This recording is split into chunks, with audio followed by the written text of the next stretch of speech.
wonten Pak, Namo Buddhaya. Selamat sore, Namo Buddhaya. Perkenalkan, nama saya Dwi Aningsi, salah satu mahasiswa dari Sekolah Tinggi Agama Buddha Negeri Raden Wijaya, Wonogiri, Jawa Tengah. Pada kesempatan kali ini, saya meminta bantuan Bapak untuk menjadi narasumber dan wawancara terkait tradisi tingkepan di daerah Blitar. Oh, itu maksudnya. Yeah. Tapi sebenarnya tadi dari adik menggunakan nama, begitu juga saya sebagai orang tua, nama sesuai dari yang diberikan oleh orang tua KTP, nama saya Edi Sinoto dan nama Budis Damayano. Jadi mungkin adik kalau jumpa di mana-mana karena saya sudah lansia harap ditegur ya. Ya. Biasa dipanggil Paknya apa ya Pak? Iya, biasa. Untuk yang poin pertama ini kan bertemakan tentang 7 bulan kandungan Bapak. Untuk poin pertama, makna atau tujuan dari upacara tingkepan itu bagaimana Pak? Oh, kalau membahas masalah tingkepan itu memberi tenger atau memberi bahasa Jawanya selamatan atau genduri, atau bahasa Jawa itu dana makanan. Dan tingkepan itu pada saat diperingati itu bayi dalam kandungan usia 7 bulan. Paham nggak? Terus dari andai kata biasanya ada yang 3 bulan sudah genduri atau selamatan, tapi karena ini difokuskan kepada 7 bulannya. Jadi perhitungan sejak genduri itu diikrarkan atau dikajat oleh seorang bini sepuh itu, kadarnya ya dari 3 bulan sampai 7 bulan. Nah, intinya mengapa kok bayi di dalam kandungan kok tingkepi, bahasa Jawa tingkepan ya. Kalau bahasa Indonesia itu 7 bulan kandungan. Maksudnya itu diberi tanda bahwasanya kelahiran itu sudah 7 bulan. 2 bulan lagi 10 hari mesti melahirkan kalau keadaan sempurna dan normal itu sih kelahiran itu ya. Terus karena tujuannya supaya agar di dalam kandungan diberi atau terdengar atau diselamati atau ditingkepi, tujuannya besok suatu saat kelahiran biar lancar sempurna melalui jalan yang semestinya kan gitu. Intinya pokoknya biar selamat lah, itu kan bahasanya. Terus sudah paham dong? Nah, tujuan supaya kelahiran itu bisa selamat dan yang mengandung, yang menghamil ibunya juga selamat. Sebab dalam kelahiran itu taruhannya 2. Yang ibunya kalau 2, hidup atau mati. Ini maka kalau menurut adat Jawa, pada saat itu sesuai semua itu ada pantangan atau silian kalau orang sedang hamil. Itu menurut tradisi atau adat Jawa. Paham nggak? Tapi anak-anak sekarang generasi itu sudah menghilangkan adat-adat istilahnya adat Jawa lah, adat Jawa. Maka pada saat ini banyak yaitu masalah kelahiran yang tidak lancar karena tidak ikut nasihat orang-orang kuno, orang tua. Kalau dibagi aja kan itu kuno, karena memang kuno juga. Nah, apalagi terus selanjutnya terkait persiapan Bapak. Untuk kan tadi Bapak menyebutkan ada pantangan. Nah, mungkin itu bisa dijelaskan pantangannya apa saja. Oh, pantangannya. Pantangannya kalau seorang cewek ya itu sedang hamil, kalau dibilang dihitung dari tradisi Jawa atau adat, pantangannya jangan sekali-kali makan dan minum di tengah pintu. Itu makna dari makan di tengah pintu itu Pak? Maknanya yang jelas secara logika nggak patut dah. Apa rentetannya? Rentetannya ya ada ya. Kalau makan di tengah pintu berarti pintu itu lalu-lalang orang menutup itu. Efeknya kalau melahirkan jalan sedangkan bayi bisa nggak lancar. Itu ada bahasanya otak adik matuk istilahnya, MTT matuk toh. Nah, terus sekarang apalagi tadi pandangan lagi atau sini ada selagi masak seorang cewek yang hamil masak dan belia, jangan sekali-kali membuang air panas. Ya nggak boleh itu air panas, tahu dong. Cara masak nasi ada air bekasnya kan masih lah, jangan sekali dibuang. Artinya dibuang sembarangan, dibuang ke tempat yang sesuai. Pama dia ada pada belanga, tahu belanga? Belanga itu wali ya baca dulu. Sekarang bak plastik, kalau sekarang bak plastik, kalau dulu belanga kan itu. Nah, pantangannya banyak. Jangan dondong. Dondong jahit itu Pak. Dondong kalau bahasa Jawa dondong, kalau bahasa Indonesia jahit. Kalau jahit kan pakai mesin sekarang. Kalau dulu pakai tangan itu, benang itu loh. Nah, dondong nggak boleh. Apa alasannya? Menurut tradisi Jawa, kan dondong jahit kan menjahit barang yang belum utuh, umpamanya kain yang sobek. Nah itu dijahit nggak bisa. Itu efeknya apa? Efeknya bisa menutup jalan. Nah, permasalahan adat ini ya kan, Buddhis percaya atau tidak kan nggak boleh membabi buta, harus percaya. Sedikit dulu ya sebelumnya. Tapi karena pada saat itu yang memberi nasihat, memberi sultannya itu orang-orang zaman dulu, orangnya apa itu bijaksana loh. Apa yang dikatakan kadang mandi atau manjur gitulah istilahnya itu. Itu banyak lagi pantangan-pantangan. Tapi yang pantangan ya itulah. Yang paling penting tadi ya Pak. Dan sedang hamil. Hamil tidak hamil kan, tapi kita maksudnya kan pantangan membunuh makhluk dan sebagainya. Ya lah, jangan sekali-kali, biasanya kalau cewek biasanya apa itu? Bahasa Indonesia apa? Petan, kutu. Ada, itu tahu ya betul. Terdigital dan jumpa makhluk gitu. Akhirnya bisa menimbulkan kepada sugestinya kepada si yang berbicara. Ini percaya boleh, tidak boleh, tapi ada fakta apa hubungan dengan itu. Dulu kawan saya yang sedang hamil, ibunya atau ayahnya sekalipun memukul binatang. Akhirnya binatangnya kepalanya apa itu benyok.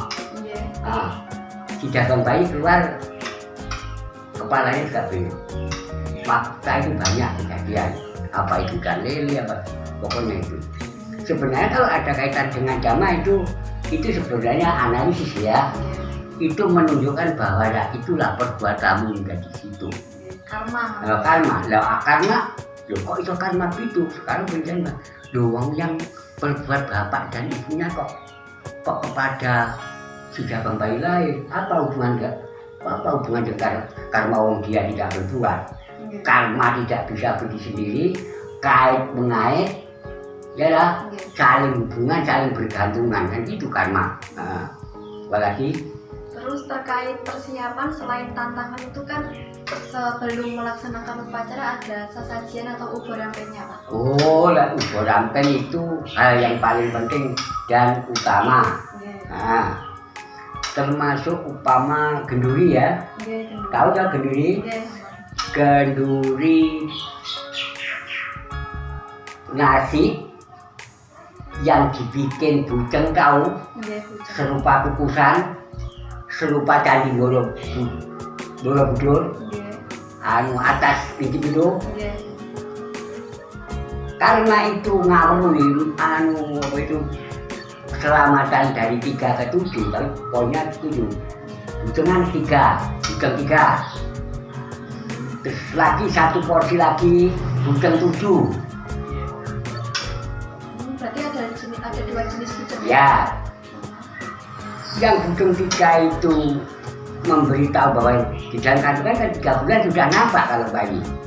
Ya bukan? Nah, Maka itu ya juga diberi syarat bulan. Syaratnya terus tapi pas gedenya di 7. Kedua yuk hitung 7.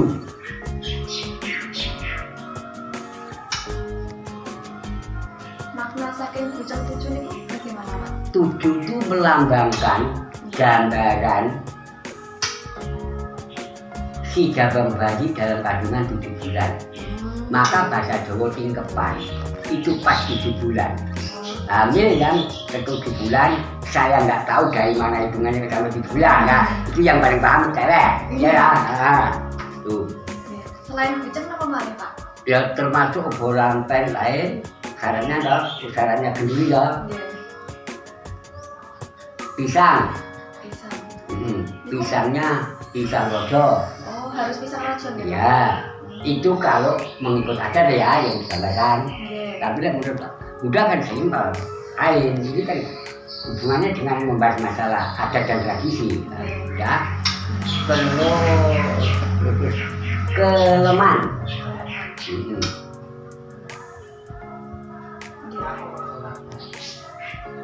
Tahu keleman? Keleman termasuk polo pendem, polo gantung. Tahu tak polo pendem ini ubi. Ya, polo gemantung, ya pokoknya gemantung apa.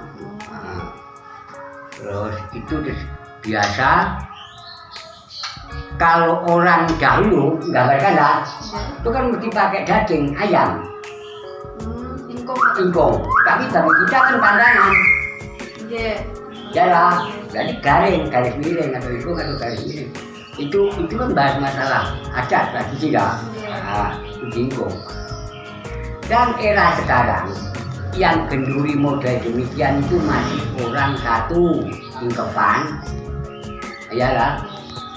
Terus yang lain-lain sekarang sudah dirakit dalam kemasan. Tahu? Kan dulu jambeng itu tahu nggak? Jambeng. Sekarang sudah dirakit dikemas. Tapi kecuali orang yang syaratnya dalam apa itu syarat selamatan ya, itu tetap blok. Terus syarat lain jenang putih kali jenang abang. Terus jenang tulang.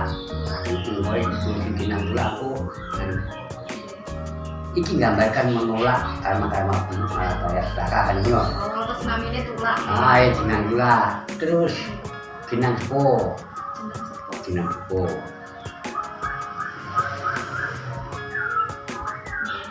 Artinya jenang putih rata mengenai. Ini tidak. Perlambangnya kuwi jenis bibit dari orang tua dan bibit dari ayah dan ibu. Merah putih kan ini. Dari Ken lah. Paham tahu ya? Dari sahabat dan dari dilambangkan bapak merah, ibu putih kan. Oke. Pak ya, Habib bapak ibu kan. Terus kuwi terus kembang setaman.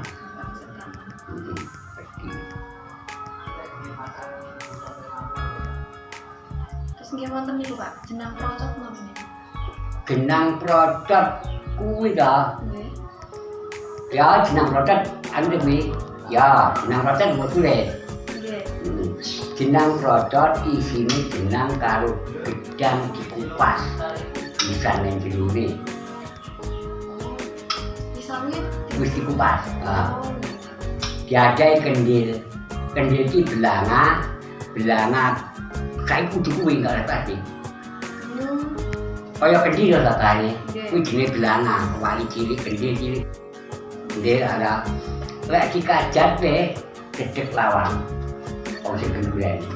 Iku lek usane diuncane plek pecah. Oh, diuncane. Kan pas wayah didongani ya. Itu dibuang nang globok perang pecah melambangkan apa kelahiran ki lancar kuwi guna produk apa ya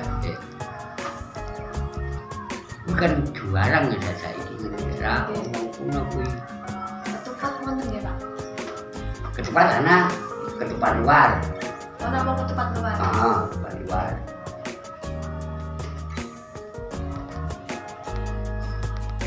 Wis tujuh kandungan ya. Kok lek wis lainnya. Beda tradisi. Yo operampene kelman ditepane ning kan iwel-iwel kabupaten tambah berat dan sebagainya sudah melahirkan. Terus lanjut poin ketiga Bapak, terkait tata upacara. Misalnya kan kalau di daerah Blitar itu kan sorenya kenduri, terus dilanjut dengan malamnya jabati. Itu proses kendurinya berapa tata upacara? Sebenarnya gini ya, kalau tradisi digabung dipadukan dengan dharma, selama tradisi tidak bertentangan dengan agama, laksanakan kan gitu. Tapi yang kata tradisi tidak sesuai dengan dharma, tinggalkan. Tapi jangan ragu-ragu kan gitu. Nah, biasanya kalau orang dahulu dengan lain. Kalau orang dahulu kalau selamatan yang ada unsur kepada kehamilan, biasanya kalau dulu selamatannya itu jam 4 pagi. Nah, itu masalah kenduri istilahnya ya dulu kenduri ya. Setelah kenduri, andai kata kita mengadakan upacara lantunan Sutalan Gata, malamnya dulu adat, sambutan adat, terus lantunan Sutalan Gata yang dibaca adalah yaitu ya Manggala Suta, terus Anggrimala, tetapi ya Anggrimala ya. Anggrimala kelahiran ya. Itu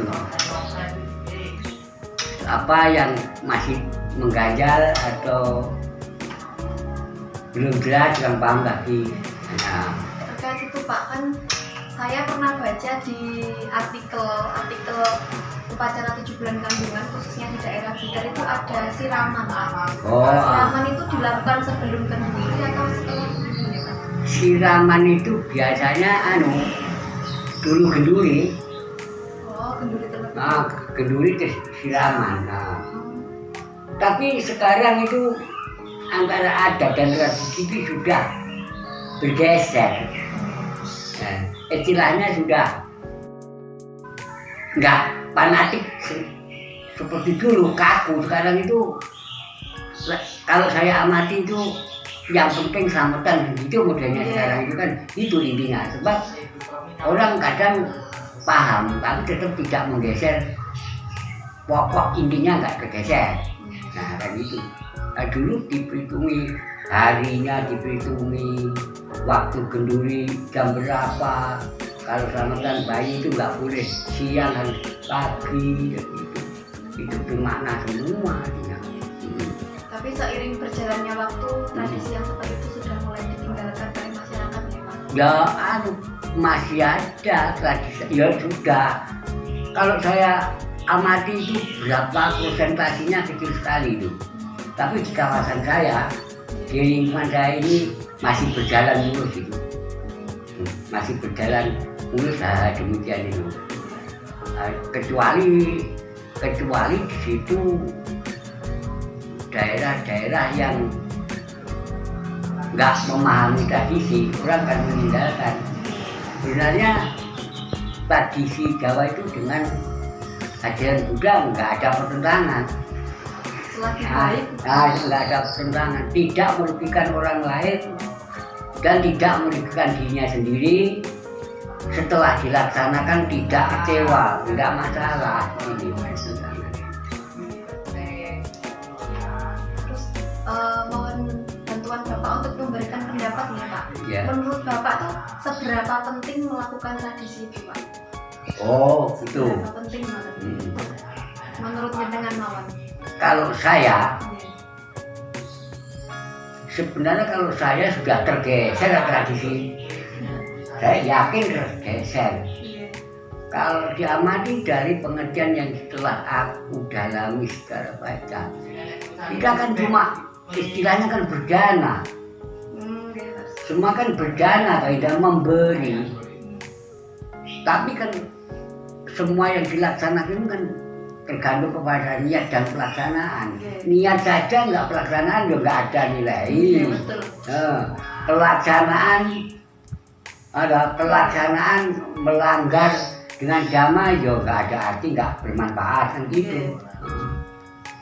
Walaupun saya tidak istilahnya masih mempercayai, tapi yaitu nggak bisa, saya tetap ada yang bergeser. Tapi saya tidak nggak percaya ya enggak, tetap percaya kita sendiri, anak-anak dan cucu saya tetap pakai tradisi itu.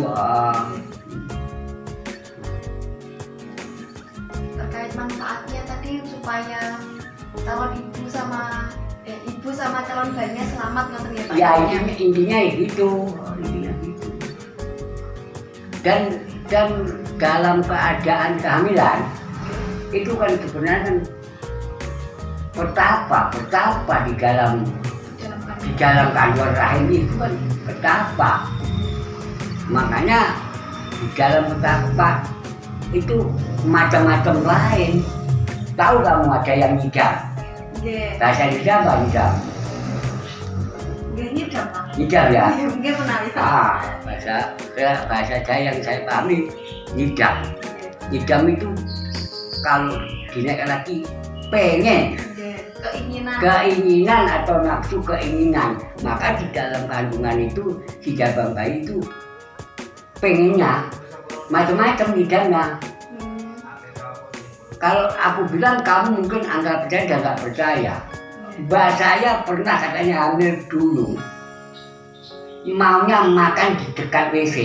Loh, aneh apa enggak? Itu aneh Pak. Iya aneh. Kawan bayi ngoten. Ya itu bahasa Jawa kawan bayi. Tapi kan yang punya kemauan sebenarnya kan orang tuanya hanya untuk apa itu lantaran. Dia yang punya kemauan bayi itu. Apa contohnya? Contohnya kalau ngidam ya. Kalau ngidamnya nggak keturutan, sekaligus itu besok nanti sudah nggak mau. Itu nafsunya paling besar. Itu hubungan si jabang bayi. Hari ini saat ini mau ya harus ada. Kalau nggak ada, kalau nggak ada, ditunda-tunda ya nggak mau lagi. Terus kaitannya kata orang tua, kalau ngidamnya nggak keturutan, anaknya ngiler. Bahasa Jawa apa itu? Bahasa Indonesia itu meleleh apa itu? Itu ya, banyak antara ngidam itu macam-macam. Tergantung kemauan si bayi. Kalau menurut analisis saya itu kemauan bayi. Malam itu mau harus ada. Ada kadangnya bapak orang tuanya mencarikan nggak jumpa, nggak dapat. Karena kan mintanya aneh-aneh. Itu jarang didiki. Itu kan yang di dalamnya ke kemauan juga. Maka kadang kalau orang hamil, kalau melihat situasi yang nggak bagus kan benci. Kalau benci itu nanti bisa menggeser kepada si anak. Berpengaruh. Kalau benci pada, benci kan tidak mau menerima situasi ya. Bisa menular. Yang menular itu kadang wajahnya. Nah, makanya orang hamil kalau jumpa apa-apa jangan bayi. Itu kan Japane. Ojo nurun anak putu kan. Nah, ini ada. Takut-takut mirip itu. Tapi kalau suka dengan kebaikan-kebaikan nggak bisa niru kan. Oh, kok ngoten nggih, Pak? Terutama itu fisik.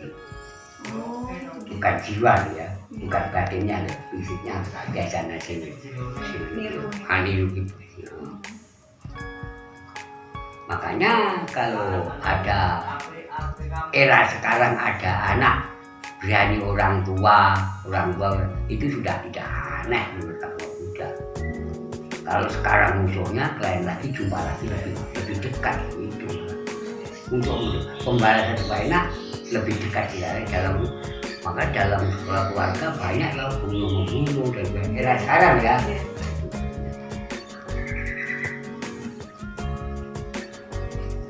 Saya rasa sampun cukup Bapak, Ya. sampun gamblang menjelaskan mau. Ya. Saya ucapkan terima kasih atas bantuan dan ketersediaan Bapak pada sore hari ini. Ya.